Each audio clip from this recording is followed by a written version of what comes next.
Hey guys, and welcome to my first real attempt at using Omegaco.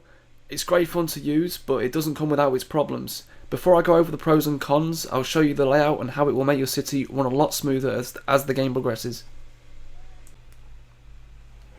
Before you begin laying out your city, the choice of map for Omegaco is very important.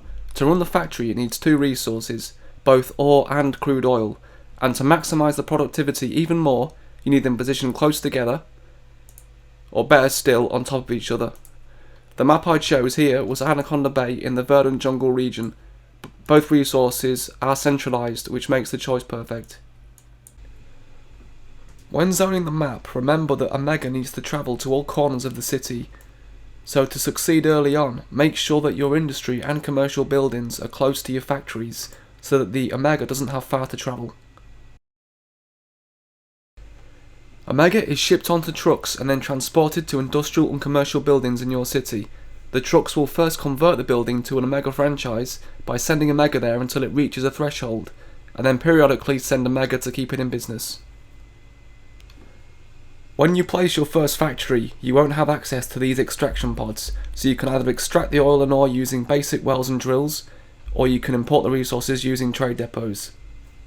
Once you've reached your first upgrade, you can place the Omega HQ. Work on reaching your second upgrade by adding more factories and zoning more industry or commercial. With the extraction division you can build extraction pods which will mine both crude oil and ore together and send it via a pipeline. Now on my map I've used most of the resources already, but there's still a small section here. So just like a road, you extend the pipeline out. Select your extraction pod. If you hover over the most dense area, you can see there's still 1100 tons of ore there and 500 barrels of oil. And that will then send that down this pipeline to the factory.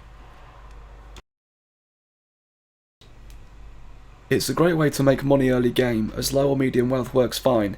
Even now I'm making around 100,000 simoleons from franchise profits alone, and at this stage it's so profitable you can turn your taxes to zero to keep the Sims happy.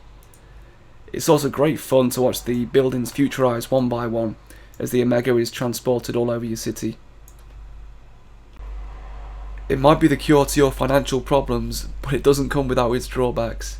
With 9 Omegaco factories, all of which are fully upgraded with add-ons, the ground and air pollution only gets worse the bigger your empire becomes. As you can see, the ground pollution is covering half my map, and the air pollution is pretty much the same. The knock-on effect of high pollution means that your health of your Sims gets worse, so ensure like me you cater for this by spending a large amount of your income on keeping your Sims healthy. Even with 170,000, I was surprised to see that nobody was dying, and this hospital is usually at full capacity. What they put in Omega, I don't know. Whatever it is, there's a lot of waste. My garbage dump with 280 tons of capacity and 4 incinerators struggles to keep space, so I built a second one close by when it's needed. I hope you enjoyed this introduction to Omegaco as much as I enjoyed making it, and can excuse my croaking voice due to a cold. I'll cover drones in the next episode. Cheers for watching, guys.